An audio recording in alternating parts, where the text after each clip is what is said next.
Hey guys! Okay, now before we get into this one, I actually have, though I feel like I have to give a brief warning. Viewer discretion is advised for things like abuse and things of that nature, and death. I know it sounds, weird coming from the guy that talked about Ultra Kill for an hour, but it'll all make sense in a minute. I am giving this because I feel like some people do have genuine trouble with these topics, and I do feel responsible, so I feel like I do have to at least give a viewer discretion. Okay. So, the reason why I'm making this video was, it was a year ago. I was sitting on the couch, and a meme had a song on it, Money Game Part 2 by REN'S. I thought it was good, and the day after I got recommended Violet's Tale, then I saw he made two others, Ginny and Screech. I was so moved by the story, I started listening to all his other music, a lot. But my computer broke, and then REN'S dropped some songs. Specifically, Vincent's Tale, Sun and Sunflower. After that, I remember, if I remember correctly, God, what a tongue twister my scripts are, and then, well, a lot of loss.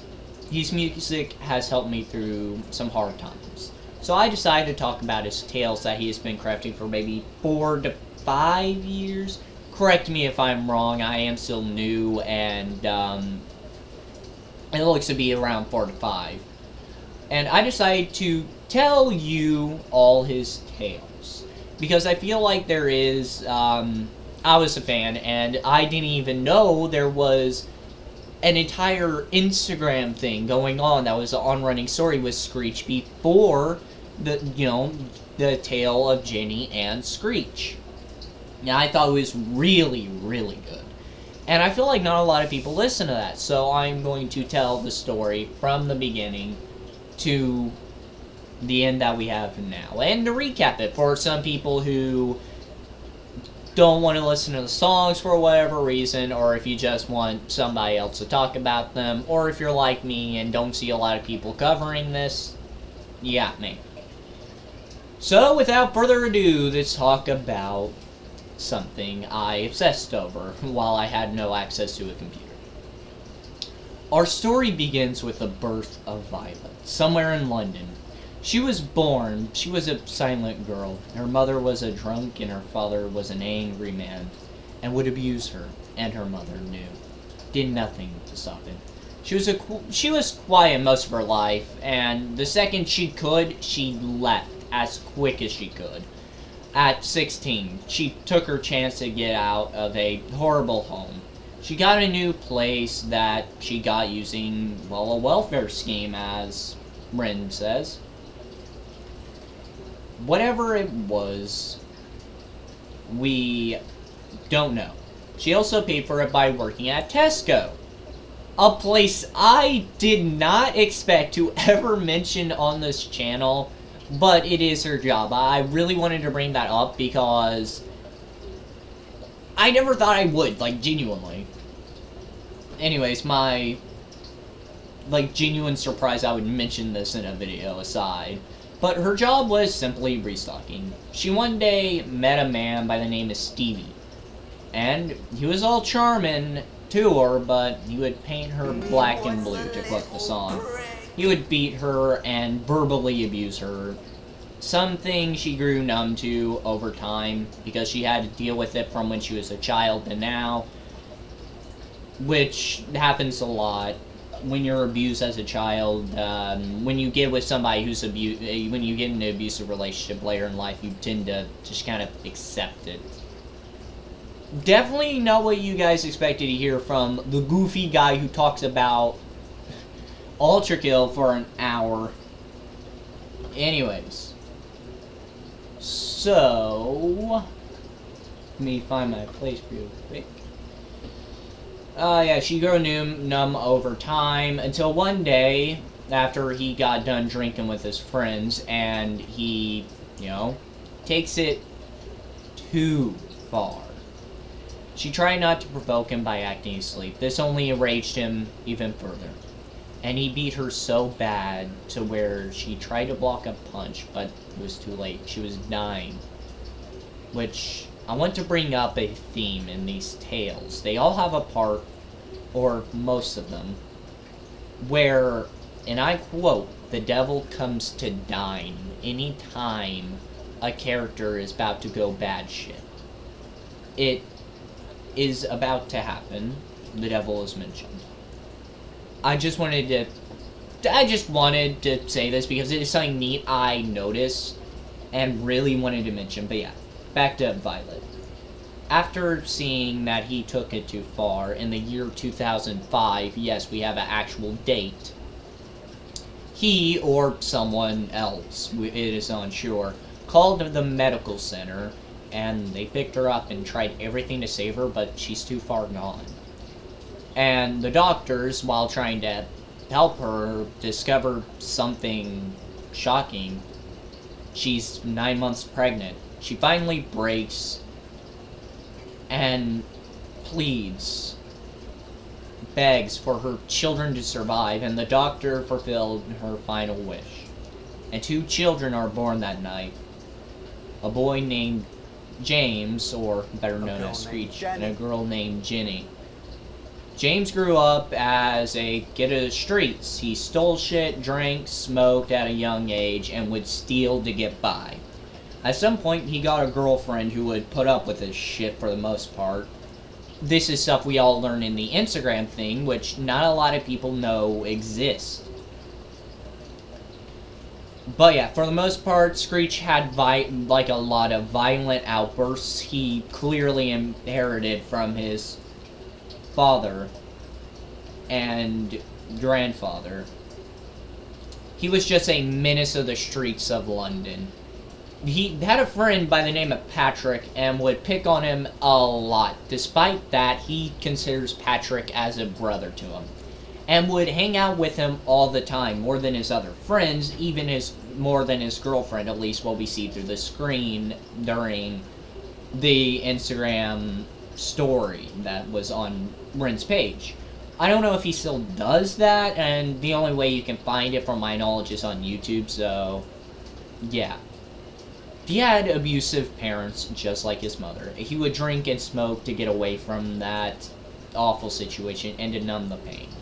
Anytime his friends would bail out of his plans, he would get angry, abusive, and he was trying everything to get away from his abuser. So he broke into someone's house and robbed them. But the robbery went wrong, and Screech, too scared to save his friend, too scared to end somebody's life, leaves his friend rather than kill the man he was robbing.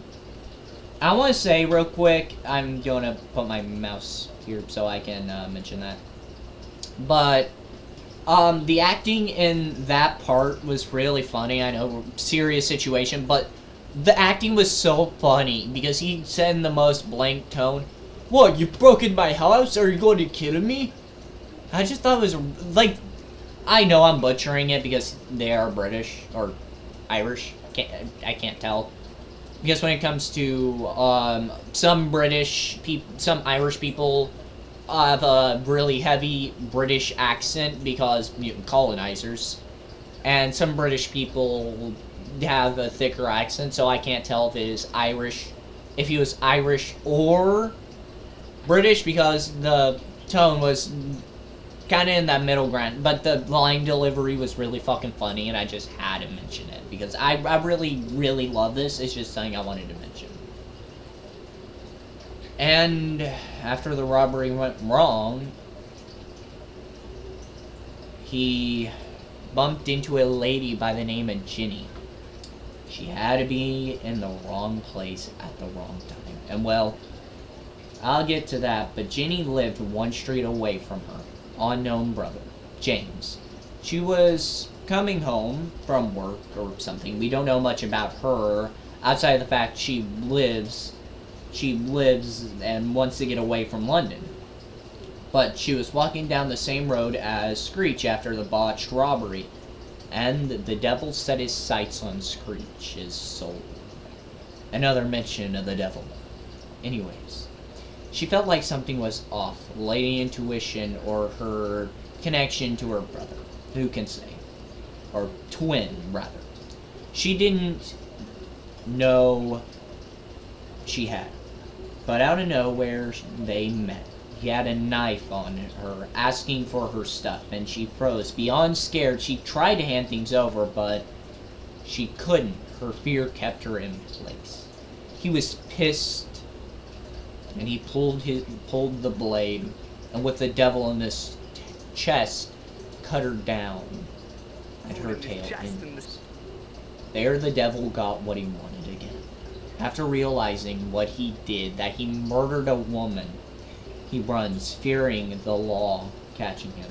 Patrick, who didn't participate during the botched robbery and stayed at home, Screech was beating down his door, essentially, trying to get out of the streets, trying not to get caught. But Patrick wasn't there. And Screech tried to find any way off the streets. He called his girl, but she can't have him at her place for whatever reason. And him realizing he is at the end of the ropes, decides to face the blue lights. And he yells that he owns these streets. Then an officer named Richard, who stood at 6'3", saw Screech running at him with the devil in his chest. And with no time to hesitate, he fired 4 bullets at Screech's chest. What can I say? Like, I'm sorry, but Ren delivered some cold fucking lines. I know it's a bit cheesy to, like, copy and paste that exact line, but you guys have to admit, that line is fucking cold. I love how this video is just me talking about something I fell in love with while having no computer. But, like, I really want to say this before I continue. This story is really, really good. Like, clearly you could tell the intentions and what he wanted to do with the story from the beginning. But you can also tell there is a level of disconnect with what he can do and what he wants to do. Something I've dealt with. But yeah. Screech was in critical condition. I do want to say something. I was re-listening to the song Sunflower, and Screech was diagnosed out on the spot, but we know he is in critical condition. And that is having me wonder, if Screech was pronounced dead on the spot, is he dead or can he pull through? And if he does pull through, I want to find out how that affects a new song that's going to be coming out soon, Richard's Tale. But I digress. It's just something I wanted to mention real quick because it's something I noticed recently. Anyways, in critical condition, and Screech and Ginny, 1 street apart, as it has always been. But medical crew got there and tried to save him. He, as far as I'm aware, is either in a coma during the events of Vincent's Tale or is in critical condition. I am not entirely sure because I have one thing saying he's dead, I have one saying he's in critical condition. Like, I have 2 conflicting reports in the same video too. So I'm unsure. If you guys know a bit more, or Ren, if by some chance you're watching this, can you please clarify that, because I wasn't sure if he is in critical condition or if he is dead. Because in Sunflowers it says, and I quote, a boy named James, or Screech, I don't remember which one it said, was pronounced dead on the spot, but he is in critical condition. Ren, if by some chance you're watching this, can you please correct me in the comments, because I'm not entirely sure. So, and for viewers, I'm not sure. Make your own assumptions, because I genuinely am not entirely sure. But anyway, speaking of Vincent's Tale, of which, this had a whole storyline following it. The same thing. I don't know if it was Instagram or if it was on YouTube mainly. So I decided maybe for those who skipped it, better let them know the lore and it's why I made this video outside of me liking his videos and his story anyways. So back to the story. Richard was traumatized by his actions and contacted medical crew immediately, and he was given a break from the force because he was falling behind, and his family is getting increasingly concerned about him. And, you know, the commissioner claimed he changed before telling him to take time off. For telling him to take time off from the force. So, yeah, this bad, and he starts to drink and get angry. His daughter was out late, and he was losing it on her. He was scared that she would be the next Ginny. But Sarah was scared of her father and decided to go to her friend's house again. While Richard's wife sorted it out. Her name's Kate. I didn't know that until rewatching the thing on the third watch. They all say he has changed since the accident. He felt like he lost his life after that. Everyone is trying to give him space, but he can't see it and is losing it, blaming others for the hole he dug himself in. They convince him to go to therapy, and he is telling the events of what happened to the therapist, how, like, what's to know how he feels, and he says he feels like he can't go back to normal. The therapist tells him not to force it and to let go. Richard feels unsafe and wants all of this to go. The therapist tells him not to force it and to let go. Richard feels unsafe. Sorry for repeating that. Anyways, after the session, he makes peace, and he tries to get a clean slate. The chief still cares about him, clearly, and came out to talk to him about the importance and the improvements. And he says he can have his job back next week if he wants it. And he, of course, accepts it. His life is back on track, and his first night back on the force, he had a new problem to face. Vincent. There are 3 theories about this man's connection to Violet and her family, and her children. One of which is that he is potentially Violet's brother. I personally don't believe that he is. I personally think the most likely one is one later, but I feel like him potentially being Violet's brother does make a lot of sense because we don't know a lot about her family life outside of the fact her father would abuse her and her mother was a drunk. With that, we can potentially insinuate that he had multiple children and she was the one that was abused. Because in an abusive household, I don't know this personally, but from what I've researched loosely, most of the time there are at least 2 kids. The one that gets abused and the golden child. Don't take this as gospel, do your own research. I am not one to speak authoritative over this subject because I haven't experienced it personally. I am just telling you what I know, what I've read, and what I've researched. So don't quote me on that. But it is a theory that people have had.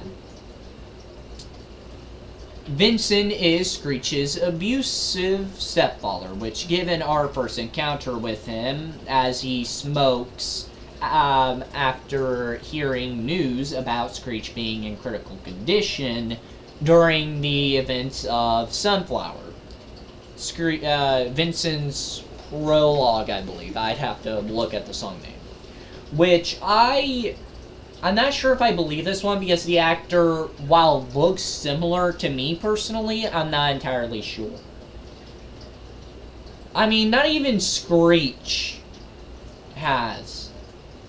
Not even Ren has come out to say this, so I'm not sure. And the final theory, and the one that has, in my personal opinion, has the least evidence but would be the most satisfying, in my opinion, is that he got Violet pregnant, and that's why Stevie beat her to death, and why Violet did not know she was pregnant. But we don't know much about him yet, and I feel like there is more to the story that we will get in Richard's tale. But till then, allow me to tell you the tale of Vincent. And he has a lot.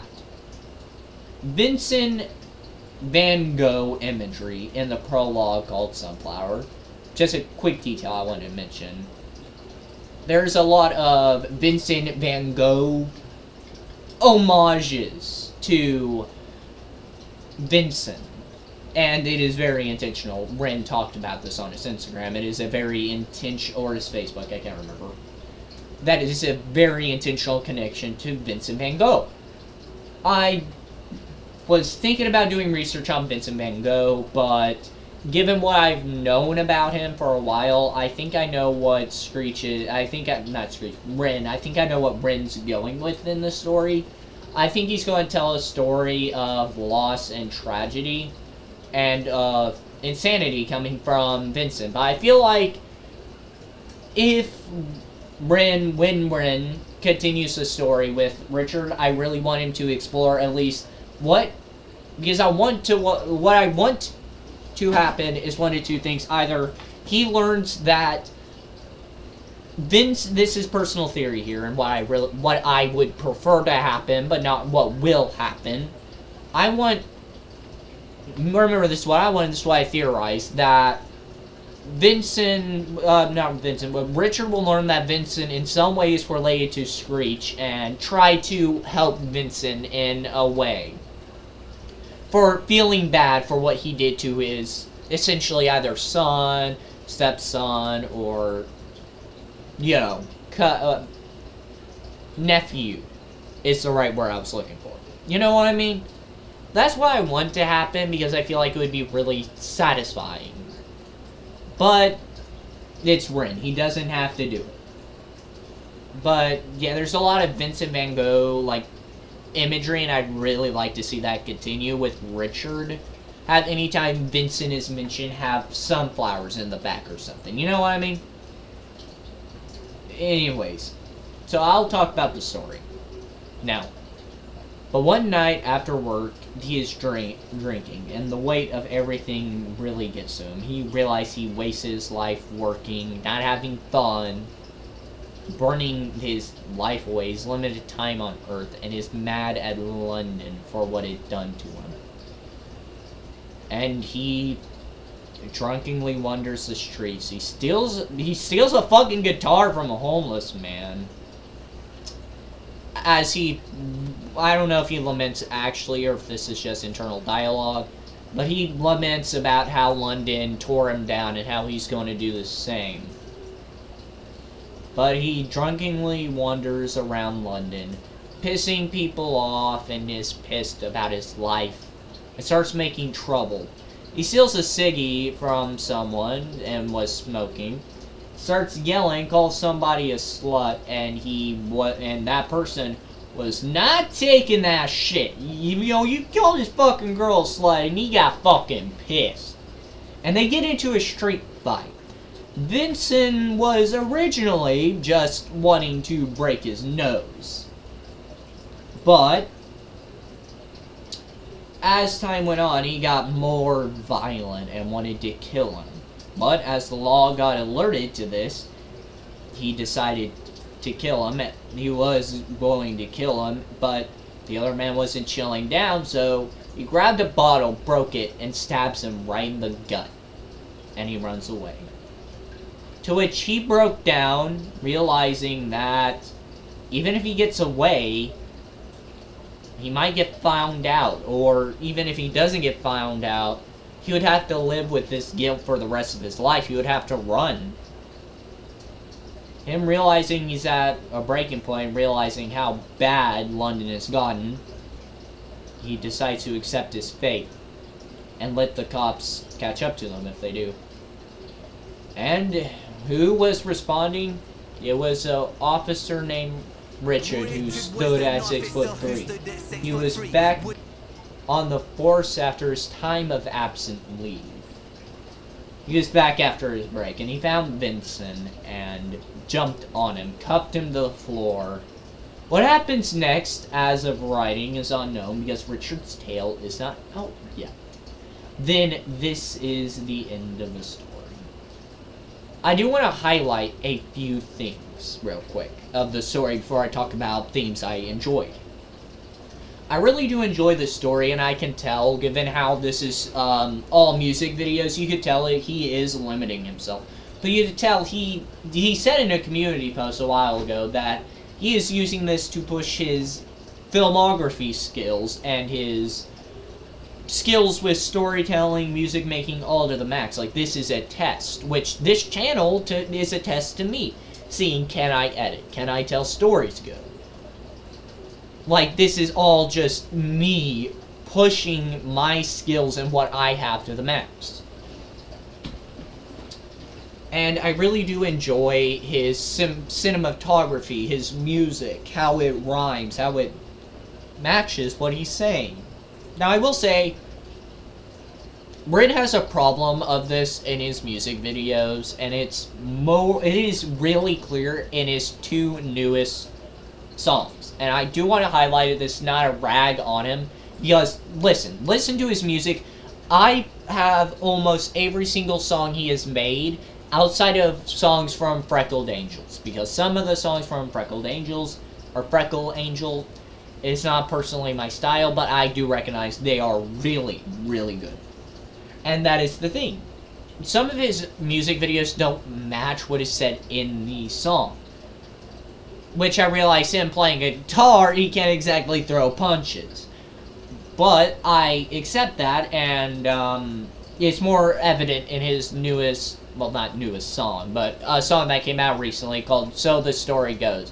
The music video doesn't really match what the song is saying, but to be fair, there is like 2 minutes of shirtless Ren running, which I do want to mention. I showed my mother the music video, and she was very interested in Ren's body type. I felt like saying that because I told my mom I was making a video on Ren, and she said, hey, you should mention that. I was like, why? And she was like, I don't know, it'd be funny. So I acquiesced. She got it in here. So are you happy you got in the video, Mother? She sometimes watches them. So yeah, you got in the video. There you go. But yeah, it's more evident in this one. And Control-Alt-Delete. 50-50 on that one. I haven't listened to it without the music video yet, so I can't tell.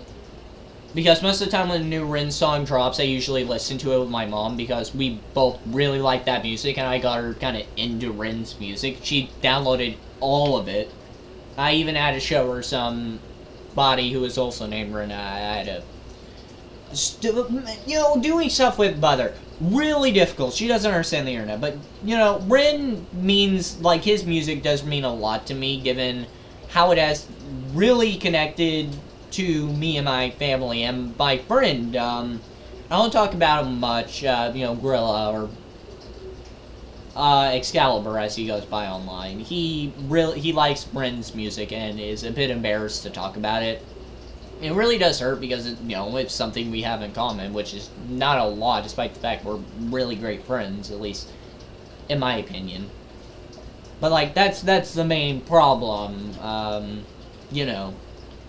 He's embarrassed to talk about that, but it has united my family quite a bit, and I feel like some of my friends have gotten into it recently.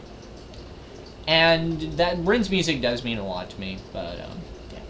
On to the stuff about the story that I really liked. I do want to highlight a few things that I really love. Like the theme of the devil almost being this omnipresent force causing all of this, and the theme persisted through it all. It was really neat. And the use of the actors in the story during Richard's recovery from shooting Screech, and it was happening in a realistic way while extremely fast, was really amazing. But I digress. That being said, really do check out and show him support for all of this. Because I really did like the theme of the devil almost being this, like, character that causes all of this. That is almost this omnipresent force. Because I really like it when they're...